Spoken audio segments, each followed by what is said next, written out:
if you all will just tune in for just a minute, I don't care if you sit down, stand up, or turn sideways. As long as you're talking to the Creator, we're all going to do that one together.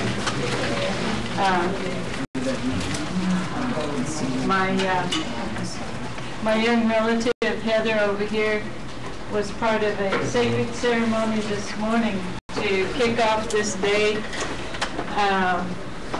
with the water, you know, and I think that it rained right after that, you know. We're all blessed by the Thunder Nation. Things have really, and Sharon, thank you for being here. You know, Sharon is the indigenous leader of this part of the Turtle Island. She's the one who's made us all welcome here, you know, so each one of us need to say thank you to her and her nation and her leadership in this journey that we're taking together to begin to coordinate with one another. And it all begins with the spirit, you know. We're going to lock spirits like we did in the 60s when we'd lock arms. Remember that, Manny? Hey. I was just that. Yeah, he'd have to go this way. And in the spiritual way, the way that our people have taught us, we all had a beginning sometime in the distant past when your ancestors were, wherever your ancestors were, our ancestors were. They prayed for us. They prayed for us to come into this earth in a healthy way, that our bodies might have strength, that the water, the air, the fire, and the earth might compose us and give us a robe to wear over our spirit. And within our mother's womb, this happened when these sacred elements of male and female came together and gave life, you know. That's the way it was, and that's the reason we're all here today. And in our people's way, they tell us, you could be anywhere today. When the sun rose up on this day and gave you a new day, you could have made any decision. You could have gone anywhere. We could all be sitting at McDonald's or shopping at Walmart. You know? We're missing that. Because we chose something different, each one of you. The guidance that your ancestors gave you, the guidance that your ancestor that you are is going to be, is giving you guidance, so that somewhere down the road, your great-great-great-great-great-grandchildren are going to say, guess what my ancestors did for me? They became a balanced human in the scheme of what happened on Mother Earth. This happened back in the old days. Might have started in Detroit when they made relatives with someone there. So in that way, I want to talk to the Creator and ask you all. First of all, we're just going to have a minute of silence before words are spoken.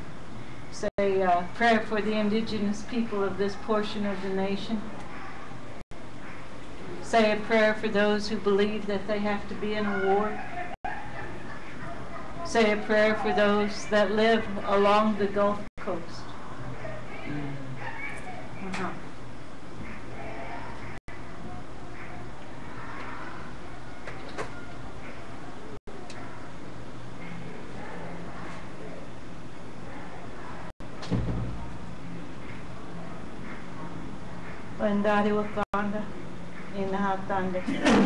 Great Spirit Earth Mother, as you've brought us here today to begin this journey that we all started when we took our first breath on this Mother Earth.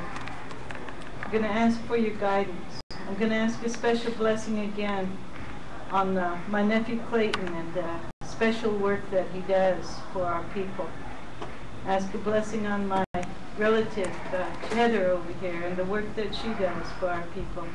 Ask a blessing on Sharon and the work. Make sure everybody's got a good seat. If you got to make 2 rows, that's okay. Let's pile these chairs up nicer than not like that.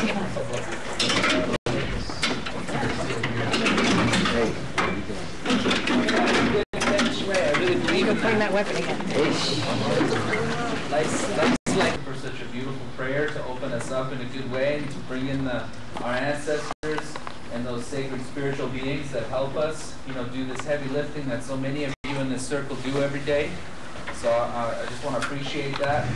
I also want to recognize in a good way that many of us are probably guests here in the traditional territory of the Anishinaabe peoples that live around here.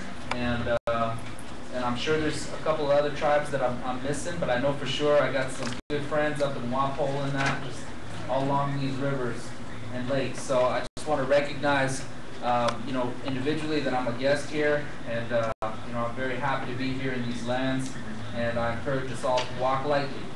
And then as well, I want to also recognize, those of you that come here from the city of Detroit. Such a beautiful city. Personally, it's my favorite American city. I've always really appreciated this place for so much, and I'm really humbled to be here as a guest in Detroit City. And my name is Clayton Thomas Mueller. I'm the Tar Sands campaign organizer with the Indigenous Environmental Network. And we're one of the many organizations that are here to stand in solidarity with a lot of the community folks that come from communities that are affected by the world's largest and most destructive development ever in the history of mankind. And I'm going to get into a brief overview of the tar sands development, but in a second here, and then after that, I'll just kind of go over what we're going to do today, all right? And then I'd like to offer a song as well, if everybody's good with that. Come on in, grab a seat. Yeah, it's okay to record the song. And so, basically, what we wanted to do today was, we really all wanted, the primary purpose of today's discussion is to talk about, did I do the paper? Can you pass my paper? We wanted to come here, as community leaders, as allied campaigners, that are fighting against this massive development and all the tentacles that are coming out of this massive development and going into it in the form of pipelines, and as well as the over 33 oil refineries that are going to be processing, or that already are processing, tar sands oil from Canada, which is the dirtiest oil in the world, and is driving catastrophic climate change and a whole host of other things that we're going to talk about today. But the primary purpose that we're here today is to stand in solidarity and to support community members from the 48217. That's what we come here to do today. And of course, there's a whole host of other things that we want to talk about in terms of how do we build solidarity, how do we develop a North American social movement strategy to address what essentially is the greatest consolidation of corporate power and resources ever in the history of mankind. That's taking place in northern Alberta, but as I said, it's spanning out all across the continent of North America. So we have representatives here from Alaska, from Alberta, from British Columbia, from Richmond, California, from here in the 48217, from Oklahoma, all coming from, communities whose lives have been disrupted, that have been touched by this tar sands development. And we're going to open up our PMA today with a brief PowerPoint that I put together to kind of show some of the visuals from northern Alberta, Canada, to show some of the pipelines and stuff that we're talking about organizing to address. And then we're going to get into our community reps. They're going to talk about what's happening locally. They'll all get 10 minutes or so. I'm not going to cut anybody off, of course, no way. But we're going to have presentations from community folks talk about what they're doing on the ground.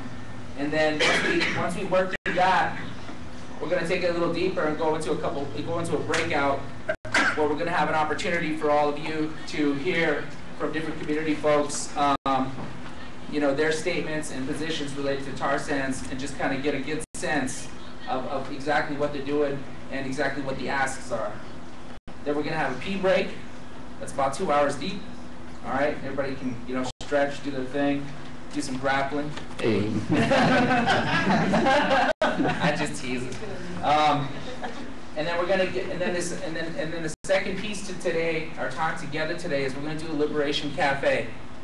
Now the Liberation Cafe is just a way for all of us to, answer in a kind of participatory way 4 key messages. And those messages are 4 key questions. And those questions are, what is the messaging that unites us all? How do you organize? And how do you take action? And then, of course, how do we do that collaboratively? And so, and then we're going to end our time together today to, go through kind of a decision-making process and to refine down, a bit of a power mapping analysis in terms of how we can really, synthesize that into our priorities for our North American social movement strategy to address tar sands. And so I just want to put that out there just in terms of a frame. It's really organic. We've got a lot of support here today from different organizations, including Friends of the Earth, Sierra Club Environmental Justice Program, Movement Generation. But there's a whole whack of y'all in here that y'all organizers, so you know what to do. But there is a facilitation team that we've identified, and that is Vieta, who is the National Water Campaigner for the Council of Canadians, Kim from Rising Tide, North America, Alex from Friends of the Earth, USA, and myself, and then Ananda from the No Burn, campaign, Rising Tide, and a whole bunch of other organizations. But definitely recognize people like Gopal, Jose, and there's a whole bunch of you in here, So, and then community folks that will be presenting. We have Carl Watsili, who's from Alaska. He'll be talking about the Trans-Alaska Natural Gas Pipeline, which is a tar sands energy source. We have my auntie Casey Camp, who comes from Ponca Nation, Oklahoma.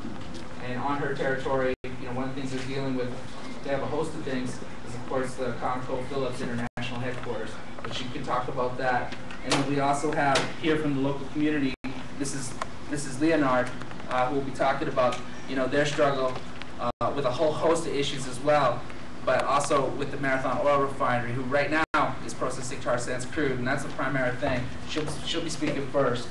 And then I'd also like to recognize Susan Deranger, who comes from the Athabasca Chippewa First Nation, which is 250 kilometers downstream from the tar sands development. And she's going to talk about it from the front line perspective. And then we have another pipeline impacted community leader that is here, my brother Adam Thomas, who comes from the Carrier-Sakani First Nation in British Columbia. And they are part of a massive coalition of indigenous communities that are fighting against a 1 million barrel per day pipeline that's going to bring tar sands crude to the west coast of BC and result in 300 super oil tankers traveling up and down from California to BC, which promises to bring the Gulf Coast to the Pacific Northwest coast. So, so that's kind of just an overview. Are there any questions at this point? Any comments? Well, actually, let's keep the comments. Let's just questions. But yeah. I don't have a question. I just want to, because I can't stay, but I over did with my papers. Everyone, I just really quickly want to recognize, is this Sharon? Yes. Sharon George? Yes. Sharon George is one of the local host nation members and conducted our water ceremony this morning that brought this beautiful rain that blessed everybody here at the USSF. So she held that ceremony for all of us with many strong women that supported her this morning. So I just wanted to recognize that. Please. I just wanted to let you know where I work is at the American Indian Health and Family Services, and we're sponsoring a dinner tonight for the indigenous people. And so, so those of you who have traveled afar to come and visit us, we are welcoming you from our community, the Native people here. And so we have some flyers to pass out and to leave with you. You're welcome to come to our dinner. We are serving buffalo tonight. And so we welcome you, and so I just wanted to leave that before you guys get going, and because I have to travel, so thank you so much. Thank you so much.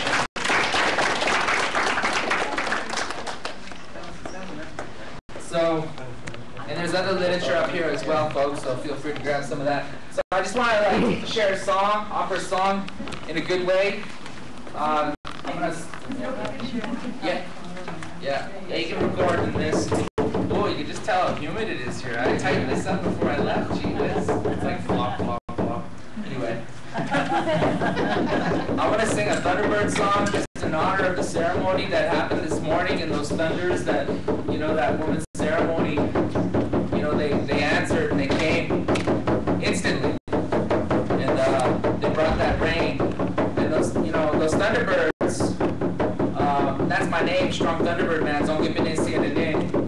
They, every spring when they come, you know, at least for us Cree people way up north, it's just such a good thing because it's been such a long, cold winter. You know, we get minus 40, minus 66 degrees Celsius for like 8 months. So when the thunders come, it means abundance of life. So think about that while I sing this song.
Moose have been found with arsenic levels 600 times the acceptable levels.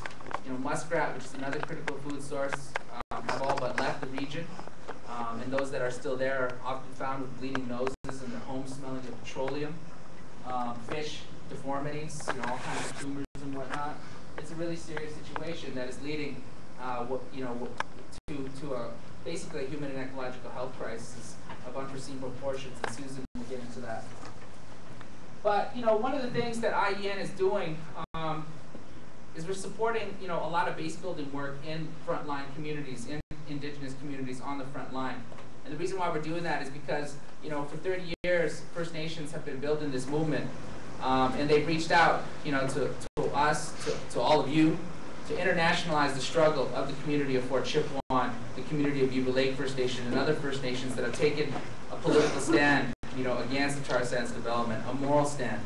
And, you know, there are all kinds of litigations, lawsuits that are being brought forward by First Nations in Canada. And the entire basis of the IEN Indigenous Tar Sands campaign is built on the fact that the strongest mechanism within the Canadian legal regulatory framework to stop the tar sands where it's beginning is the application of Aboriginal and treaty rights. Through litigation strategies, it's the strongest legal mechanism. And in Canada, there has not been an environmental victory won in the last 30 years without First Nations people at the helm. And it has not been Canadian environmental policy or regulatory and enforcement mechanisms that have been utilized to win these battles. It's been Aboriginal title, Aboriginal people, Indigenous peoples proving their title and their rights are being violated, and that's what's put a stop, you know, whether it's logging, mining, or energy. And so, you know, I mean, look at that, it's like kids in Fort Chip. That's so badass. like stop. And so, anyway, you know, in local indigenous peoples, you know, the position is are demanding that the Alberta government, that's the provincial government, halt tar sands expansion, address environmental damages, initiate remediation, address human health issues. There are also demands that the government recognize all the treaties that are being violated, you know, by the tar sands development, and that rights, unique rights that we have as indigenous peoples, like our right to hunt, fish, and trap, which are constitutionally enshrined in the Canadian government's laws, in our own constitution, that, you know, that these rights be protected. And so this is the slide that I primarily wanted to show you before I introduce our first community speaker from here in Detroit. But bottom line, this is a globally significant threat. You know, when you look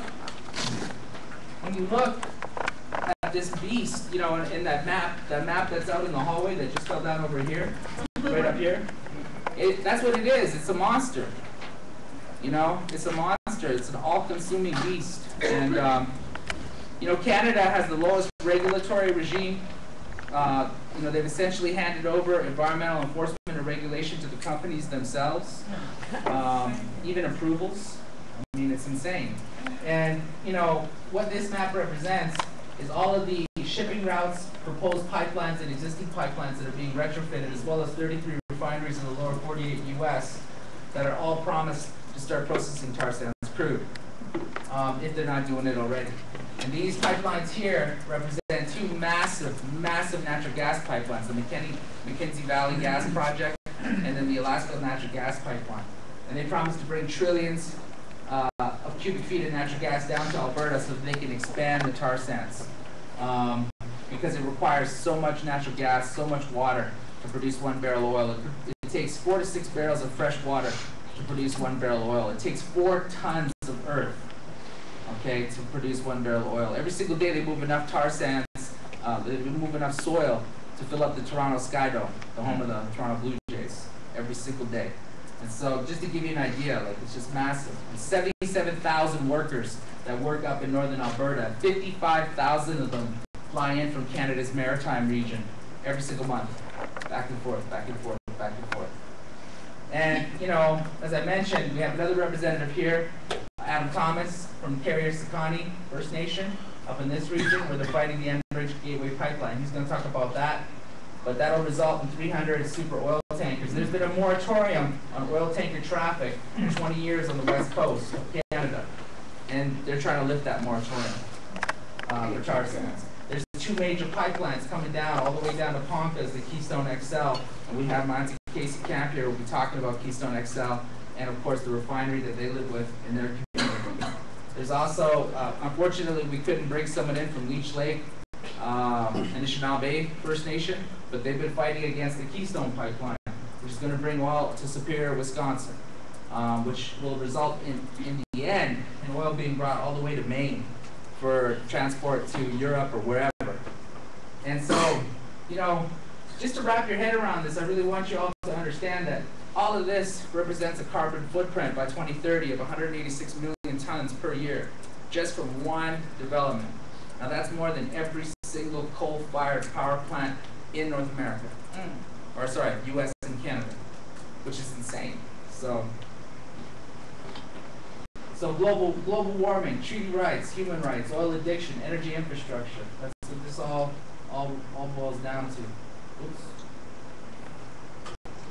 Hold on a second.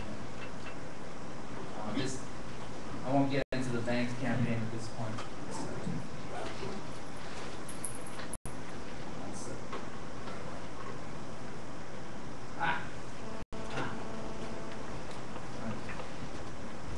I just need that last slide. That's all.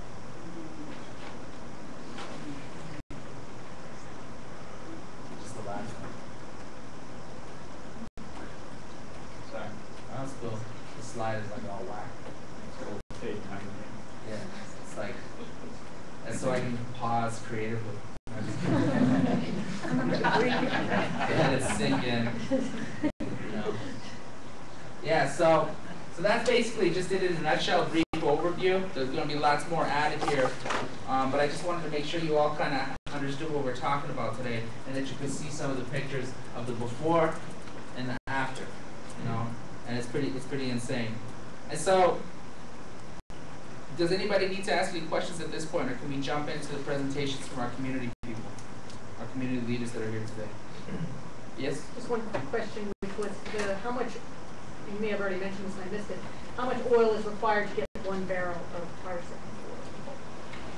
Well, to get 1 barrel of synthetic crude, which is what's produced in the tar sands, you need to have 4 tons of tar sands. Okay, and tar sands, just to give you like the percentage ratio, to get at tar sands, it's underneath the boreal forest, which is the 2nd largest carbon sink on the planet next to the Amazon rainforest. Now, there's 2 ways to get it out of the ground. One way that you've all probably seen, like on television and stuff, is they strip mine it just like coal. And to do that, they got to remove the top layer of boreal forest, and that means moving people, animals, lakes, streams, tributaries, beavers, moose, you name it. They got to remove it. And then they rip off the top, 150 feet or so of trees, muskeg, and rock, and all of that stuff to get at the tar sands. Now, the tar sands themselves is about 90% clay and sand mixed with about 10% of this stuff called bitumen. And there's a whole thing about tar sands, oil sands. You'll hear government and industry call it oil sands. But that's just part of like a spin. And we'll get into that later. But make no doubt about it, this stuff should not even be called oil. It's an entirely separate classification of fossil fuel unto itself. All right? And so, it requires 4 to 6 barrels of water to produce 1 barrel of oil, to remove that 10% out of 4 tons of earth. So basically, I don't know what 4 tons of earth looks like, but just imagine that for 1 barrel of oil. And the energy intensity on top of that goes up because you've got the world's biggest trucks. These things are 3 stories high, can carry 300 tons per load. You've got the world's largest earth movers. These things are 10 stories high. Have 300 tons per scoop that they remove out of the earth. Now, that's the mining process. That only represents 20% of extractable tar sands. The other 80% will be extracted using a different technology called in situ, which is basically steam-assisted gravity drainage. And this requires even more water, more natural gas to superheat that water, turn it into steam, and they inject that stuff into the earth because it's not economically viable to mine that deep, because some of these deposits are like 1,000 feet below the surface, and so they can't strip mine that out. And so the thing about in situ is that there's even more climate implications because it requires more trees to be cut down in a wider area, the more building of roads and pipeline networks that fracture the boreal forest, that weaken its integrity, make it more susceptible to things like the pine beetle. There's a whole bunch of different issues, but the main issue though is that they have to burn more energy, and everybody should shut their phones off or turn them on to buzz. Not my phone. Just saying. Oh, okay. It's all good. It's all good. But basically, the implications of this, though, of the in situ, and that's why they're building those 2 big natural gas pipelines from Alaska and Northwest Territories. The implications, the climate implications, are devastating. Because right now, at producing 1.8 million barrels per day in Canada's tar sands, they burn 600 million cubic feet of natural gas every single day. That's enough to heat 2.4 million Canadian homes for like a year.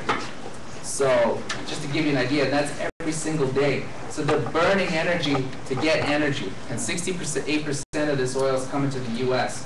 and it's going to places like Iraq, because already a couple 100,000 barrels go down through British Columbia through the Houston-based Kinder Morgan Pipeline Corporation to the Tacoma, Washington Strategic Naval Petroleum Refinery. So already tar sands crude, even though Canada didn't go to Iraq, our tar sands oil did, and it's powering up warships and warplanes in the Persian Gulf. So that's just something to sit on as well. Yeah. Clayton didn't see it. Danny Larson, Global Community Monitor. And then just when it comes down here, like at the Marathon Project, and I'm sure Mr. Banner will talk about it, where they are building an upgrader. Sometimes it comes down as the bitumen, but even if it comes down to syncrude, to refine that at our refineries is incredibly more labor, is energy intensive, pollution intensive, air, water, land. the whole thing. So there, I mean, the amount of waste that's created because what's in there are all these heavy metals and mercury, all kinds of stuff. They've got to pull that out before they make gasoline. There's tons of toxic waste created, blown into the air, be dumped into Lake Michigan from the BP refinery in Whiting. So it's just an incredible disaster. Nobody's been able to completely put their arms around the entire size of it, but it's unimaginable. No, thank you, Dan. That is a very important point that folks. Sorry. I need to get back on that big map. So I'll leave it on the big map while we introduce folks. But yeah, it just, all around. It means more pollution for primarily, racialized communities and indigenous communities to live with, at least in the North American context. That's what this whole thing means. And it is an issue of profound environmental racism, profound environmental injustice, and we've got to do something about it. And the best way to do that is to hear from community leaders about how we can best support them and how we can build solidarity amongst our networks and amongst our communities. So, without further ado, I'd like to jump into our presentations from our community folks that are here, and I'd like to start first with our host community, and Mrs. No. So, what's your name, sir? I mean, you guys can tag team. Tag team? Yeah, sure. Yeah. So, what's your name? Oh, Ed Miscardo. So we have Ed Mercado and Mrs. Leonard from the 48217 community here in Detroit. And, one of the many things that they're dealing with, in their environmental justice struggle locally is, of course, the Marathon Refinery. So without further ado, the floor is yours. Yeah.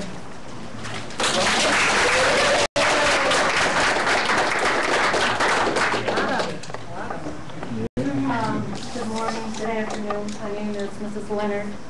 In my community, I address myself as Mrs. Leonard. And so it's just kind of a formal thing for me, Mrs. Leonard. But I'm really down to earth. Mr. Mercado is my next door neighbor in Melvindale.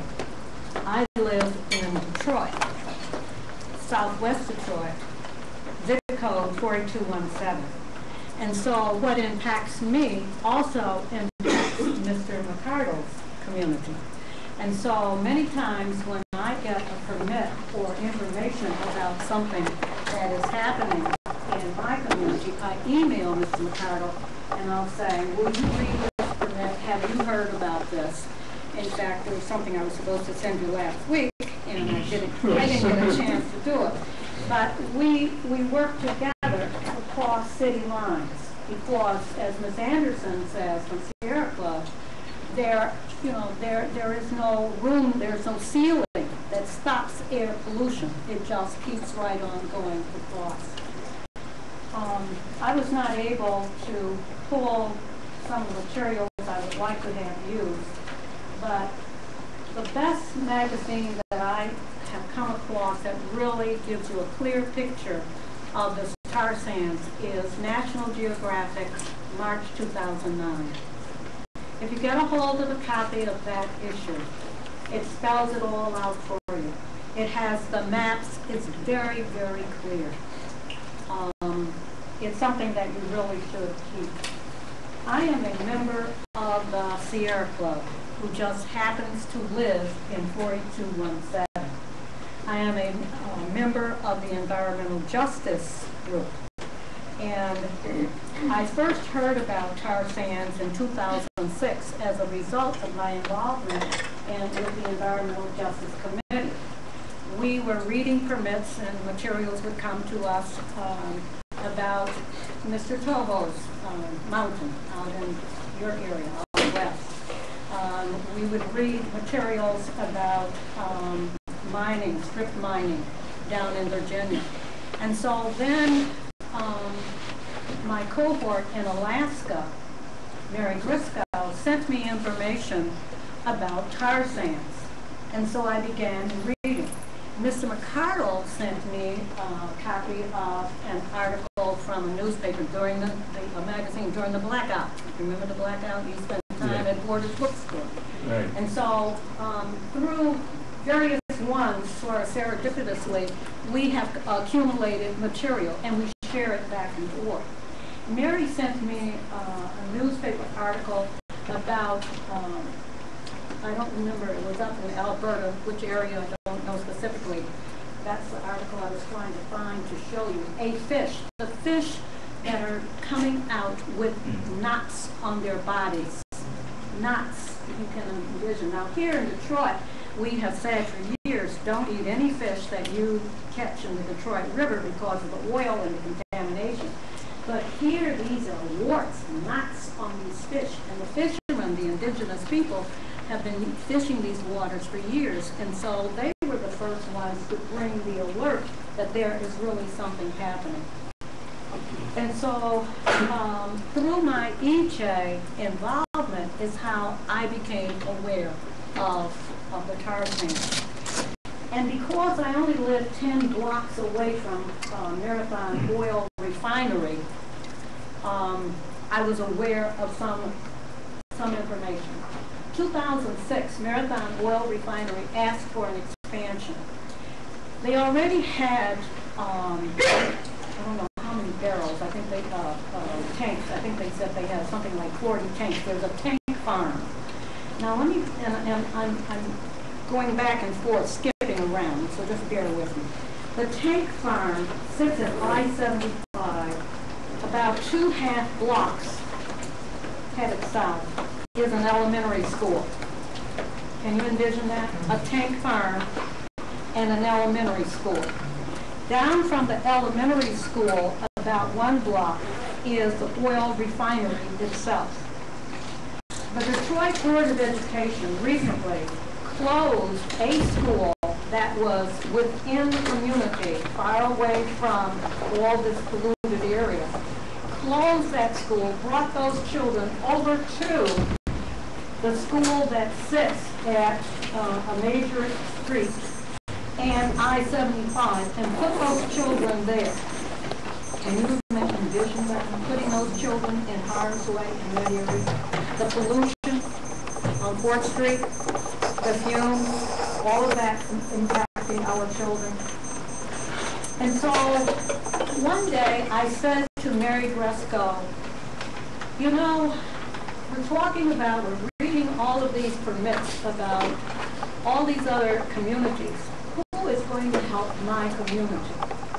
I'm sitting in the midst of this oil refinery. We had been going to meetings, but we still didn't quite understand what Marathon was doing. They had CAP meetings, the community advisory. I attended a couple of the meetings and I decided that was not where I needed to be.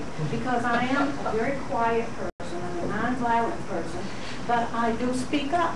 And I felt that I was in enemy territory and I really should not be there. And I was feeling uncomfortable. And so I declined to become a member of the advisory committee because I needed to be a thorn in their side. I did not need to be a friend of theirs. And stick a pin in that. And so there were other community persons who sit on the CAP. And what I'm trying to say to you is that in the community, different people play different roles. And so my role is adversarial, but on a very low-key, grandmotherly type, gray hair, grandmotherly type, don't quite understand, explain it to me behavior. You never let them know what you know. You never let them know that you truly do understand.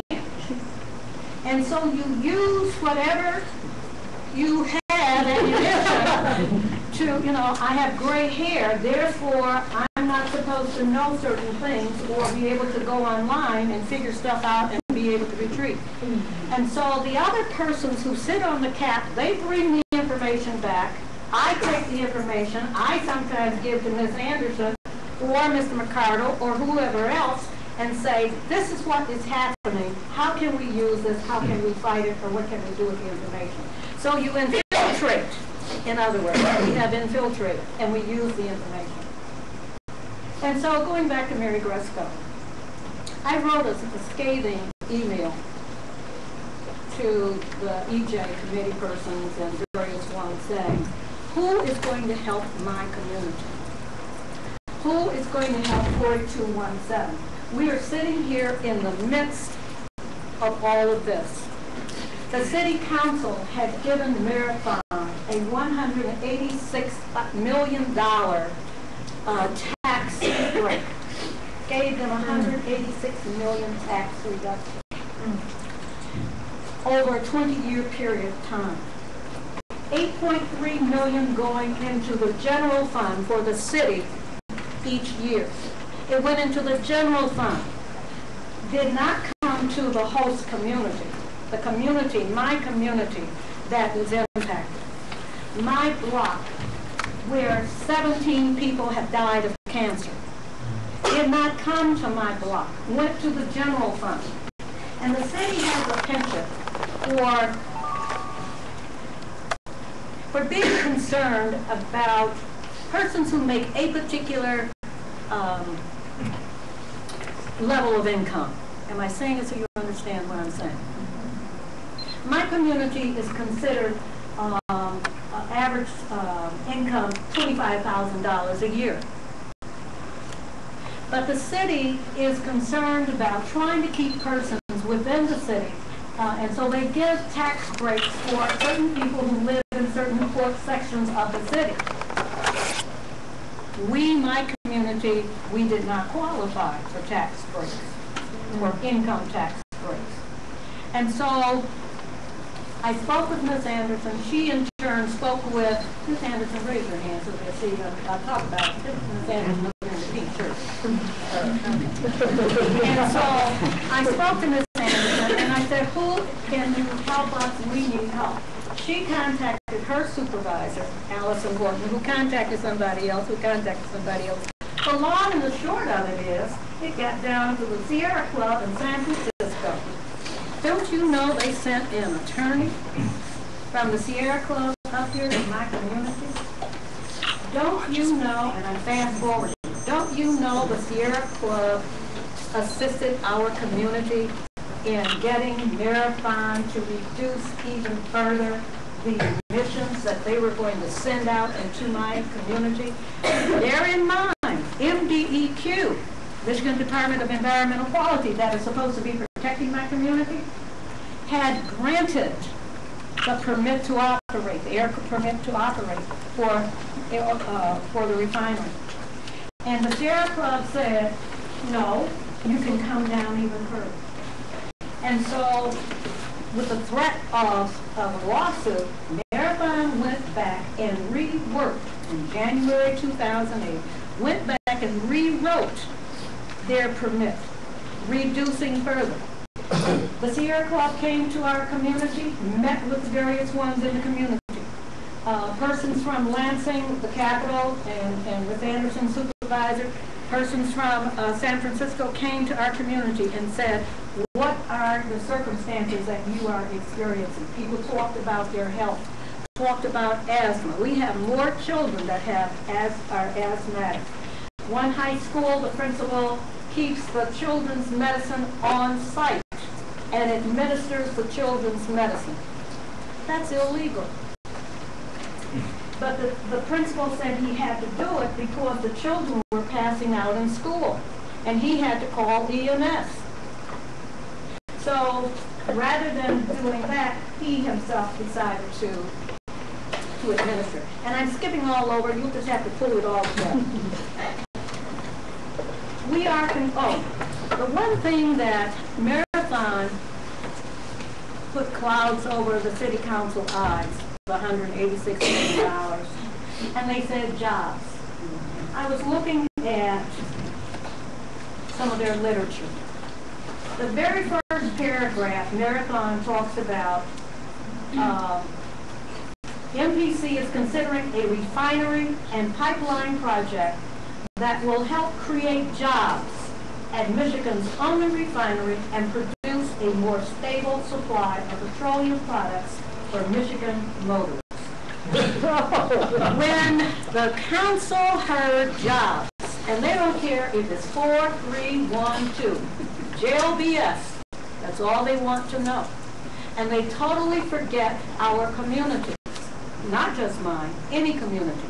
And so when Marathon produced this, and with the possibility of jobs, and said that the people to be hired only had to have a high school diploma, that sold the city council. And so they did grant permission. Not only did Marathon get the $186 million from the city council, Marathon also got brownfield tax money. They also got Michigan, state of Michigan tax break money. And so here is this company getting all these breaks, but we, the community, are suffering and they are making profit. So it was the jobs. For the community, it was concern about air quality and about water use. Because I was a member of the Sierra Club Environmental Justice, I also sort of piggybacked on corporate responsibility. And the corporate responsibility committee talked about the responsibility of corporations to communities. And so that group, I was not a part of that group, but I listened to some of the things that they said. And so through the Sierra Club, and I'm not pushing the Sierra Club, but it was the Sierra Club that helped my community, and I guess I have to keep saying it so that you understand that you have to have someone who is going to assist you and help you, because at the groundworks level, you really don't, you're stymied unless you have someone who will speak out for you. And that's what happened for me. And so with corporate responsibility, I bought 5 shares of Marathon. I'm a shareholder. What does that do for me as a Marathon shareholder? I get a chance to vote. I bought 5 shares. I can vote. It also says that I get their annual report. I don't have to go online and read all of that. And so I sit there and I read the part in their annual report about their production and what their proposed plans are. Then I take that information back to my community. December 22nd, 2009, there was a flaring so bad in our community. It was Christmas week. There was a flaring so bad in our community. I could stand in my kitchen window and this flare, my sister called me and said, "Can you see that fire?" It was a fireball. Do you remember that? That was Sunday. You didn't see that? It was a Sunday at 3 o'clock. I called the Melvindale police station to find out what exactly is happening, because when I called Marathon, they would not give us any information. It was a sky-high fire, big fire. Later on, we found out what it was all about. They had had some kind of a glitch in one of their boilers, and so they had to shut down. But the community was not notified. So our concern was what was burned off. How is it going to impact the community? Now, as far as I understand about the tar sands pipeline, the last I heard is that their pipeline was down in Monroe, which is about 40 miles. You see, about 40 miles from Detroit. And so they were piping the tar sands in from Detroit, from Monroe, up to Detroit. The company has been processing tar sands in this area for almost 3 years now. When we sat at the city council table trying to get council to understand the physical impact that would take place on the citizens in this city with burning of the tar sands, council didn't get it. They do not understand that decisions they make, how it will impact the health of the people. So we have decided that we must educate city council. We have to give them information in small bits and tell them, and with pictures, this is what happens. Saturday last week, I went over to Marathon to take pictures. I was met by a security force. I took my pictures of this space shuttle. It's like a space shuttle, their expansion, the hydrogen plant. And I was standing on city property. And the security person said to me, with his flashers on, "We must talk." We must, and I said hello, I said hello. Mind you, I'm playing with gray hair with him. And he said, and I said, "We must talk." "Yes." "I need to get information," he said. I said, "Oh." And then he said, "You know, it's a federal offense to take pictures of an oil refinery. It's a part of Homeland Security." And I said, "Oh, that's news to me. I didn't know that." Well, I had taken all my pictures at that site on Sanders at Cologne. But I wanted to take some more pictures, so I drove on down to Oakwood, half block away, and took some more pictures. But I was on private property. Now, the first time I was approached, I was in the middle of city street. Yeah, even gray hair knows if you're on city property, and they are not the real live bona fide Detroit police officers. They can't take my camera, they can't do anything to me. And so I was on private property, and I took pictures of this space shuttle, this hydrogen plant, where they're filtering, processing this tar sand. I'd say about from the end of this hall to the end of the very end of hall to hall in, there are homes. Homes. The company starts pounding these pylons, these pilings at 7 o'clock in the morning. Sometimes they were pounding these pylons, these pilings, late at night. And so we complained, and together as a group, we were able to get them to stop doing these pylons. But we're concerned about the hydrogen plant. But that sign is no longer up there. They now have a block of blank cement wall up there. They have a cement wall, so you can't really see where it says hydrogen anymore. But I took a picture last year, and it said hydrogen. And so we're collecting our own information. The Sierra Club, what did it do for us? They were able to reduce the emission. And what we've discovered is that many communities consider what they call community benefit agreement. The only agreement that I wanted from Marathon was don't come into my community. Yeah. Don't expand. Don't kill us. That was the only benefit I wanted. But here again, they were already there and had been given permission to expand. So for me, the benefit that my community received was when it was negotiated and the company had to agree to bring down further the pollutions in my community. So that for me was the benefit. I think that's about all that I really need to talk about. Something I also have discovered is that all people in your community, in my community, are not on the same page. There were people who went to council and said, we approve of Marathon coming into the community. They're going to bring jobs. Jobs over life.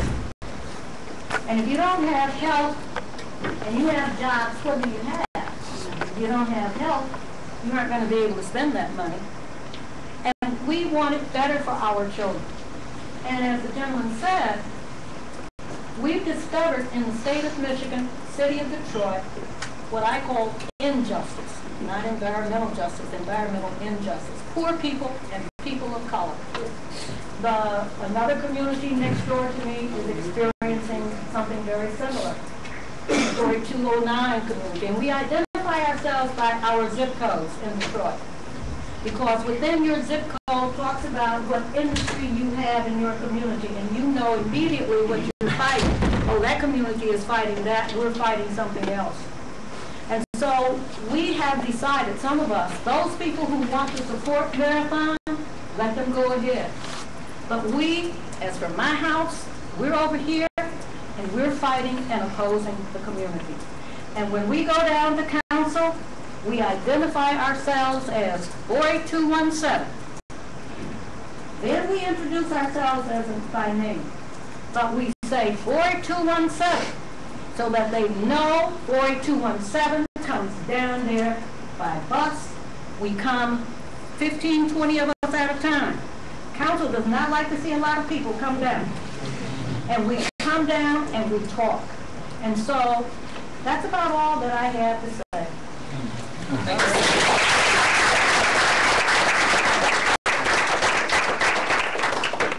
Thank you so much, Mrs. Leonard. Quick announcement. We're a global community monitor and working to support Mrs. Leonard, the 48217, and all the other communities like Whiting, Indiana, Thompson, Richmond, California. So we've got a short petition for you. One I'm circulating this way, and I'm going to circulate this one this way. If you could fill it out legibly so that others can read it. Your email, your John Hancock, so much appreciated, and it's going to help support the residents of these communities. Thanks. And I vouch for Global Community Monitor. They do some kick-ass.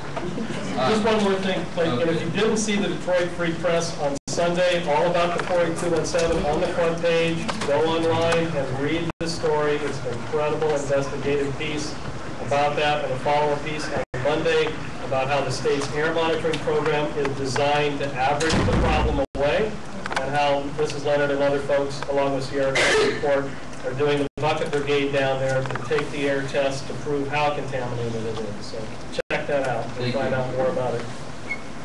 Okay, I'm gonna take us north. Just I'd like to invite Susan Deranger. Oh yes. Oh, you can speak to her? Well, Oh, sorry. No, please. My mistake. Forgive me. That's all right. I want to hear what you have to say too. Forgive me. No, please. When I first found out about the tar sands thing, I was going to the Marathon permit hearings for years and years and years, and they really pulled a real fast one there. For around the average of reductions over the previous 5 years. Well, okay, so that they can increase their pollution, for the tar sands. So, and when I started to find out about this, I thought, oh no, this is far more deeper than just ourselves. This is going to affect the whole planet, and affect, different countries. I mean, it's just horrifying. So that's why I'm here today. I want to hear everybody's stories. I want to see how we can connect the dots. And I'd like to see some solutions suggested. In other words, how do we lower demand for our oil? Can we lower our speed limits? Can we support mass transit more? I mean, all these things will have to be connected, and we got to express it to the outside. We got to express it to the media and to other people.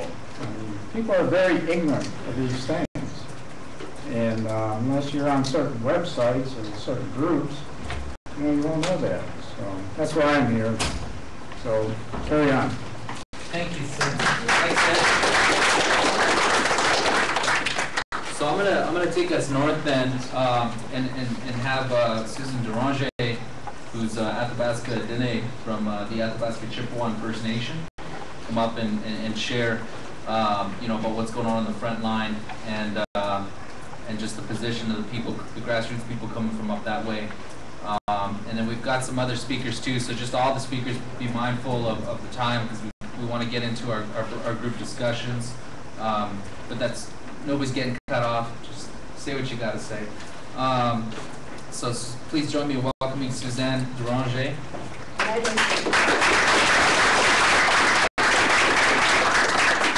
like to just sit down so I can feel equal to everybody when I stand up. I feel like I'm better, so I'll try to get my voice to project. There was very few of us at the time that opposed it because it was jobs again. And you have to think, this is a very, very remote area. Fort Chippewa, there's not even a roadway that connects us, so we're very isolated. Jobs, you know, and the tar sands are in Fort McMurray. We're 252 kilometers downstream, and we're getting totally poisoned. And I opposed it. I was ostracized by a lot of people in my own community, and of course others. Jobs, we need jobs. Get with it, progress. When they talked about what would happen with Mother Earth, I read too much science fiction. That now everybody realizes isn't science fiction. And a lot more people have opposed it